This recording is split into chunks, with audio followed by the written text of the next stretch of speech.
Hello everyone, कैसे हो सब लोग। उम्मीद है कि सब बहुत अच्छे से होंगे। इस वीडियो में हम डिस्कस करने वाले हैं ह्यूमन आई चैप्टर के एक्सरसाइज के क्वेश्चन नंबर 1 से लेकर 4th तक के सॉल्यूशन के बारे में, जो कम्प्लीटली एमसीक्यू बेस्ड क्वेश्चन है। तो एमसीक्यू बेस्ड अगर आपको इस टाइप्स के क्वेश्चन में प्रॉब्लम हो रहा है तो ये वीडियो जो है बस आप ही के लिए बना हुआ है। एकदम आराम से देखो, उसके बाद आने वाले वीडियोस को हम लोग एक एक करके सॉल्व करेंगे और बहुत ही अच्छे अंडरस्टैंडिंग के साथ सॉल्व करेंगे।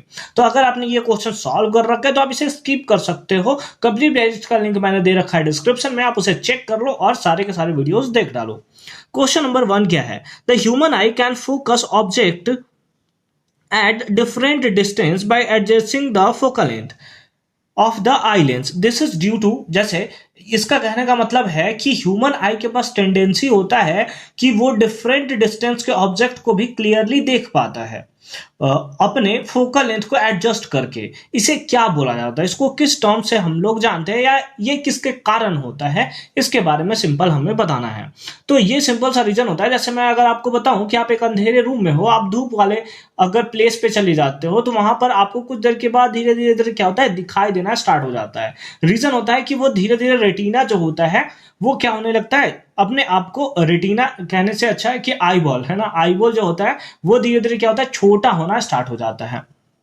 सेम केस अपोजिटिवली होता है कि जब आप डार्क रूम में आते हैं तो सिंपल फॉर्म में क्या होता है कि जो फोकल लेंथ होता है वो धीरे धीरे क्या होता है, बड़ा हो जाता है, जिसके कारण मोर लाइट जो है हमारे आईज में आ सके और हमें अंधेरे लाइट में भी अच्छे तरीके से दिखाई दे सके। इसको हम लोग क्या बोलते हैं, इसको बोलते हैं पावर ऑफ एकोमोडेशन। और यहां पर हमें सिंपल फॉर्म में दिया है एकोमोडेशन, तो ऑप्शन नंबर बी जो हो गया ये इसका राइट आंसर हमें देखने को मिलेगा।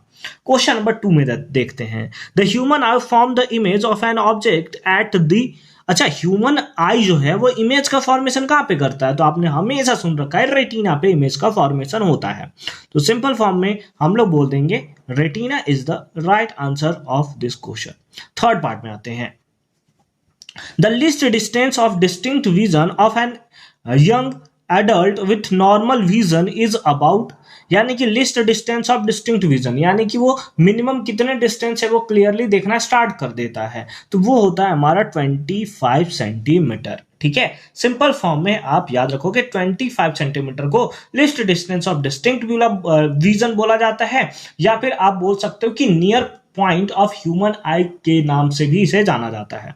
फोर्थ क्वेश्चन आओ। फोर्थ में दिया हुआ है the change in focal length of an eye lens is caused by the action of, ये इसका एक्शन करने का काम कौन सा करता है, तो ये तो हम लोग जानते हैं कि इस टर्म्स को बोला जाता है power of accommodation.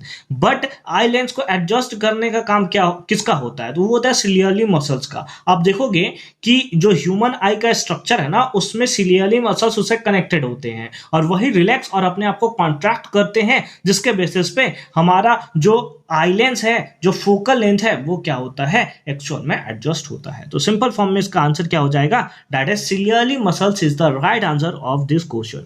I hope कि चारों के चारों क्वेश्चंस आपको बहुत अच्छे तरीके से समझ में आया होगा। ये सारे के सारे एमसीक्यू बेस्ड क्वेश्चंस थे। अब हम लोग एक एक करके जितने भी थ्योरेटिकल बेस्ड क्वेश्चंस हैं उन सबको हम लोग एक एक करके सॉल्व करना स्टार्ट करेंगे। कंप्लीट प्लेलिस्ट का लिंक मिलेगा आपको डिस्क्रिप्शन में, तो अगर अभी तक नहीं देखा तो उसका लिंक मिल जाएगा, जाओ फटाफट से आप देख लो।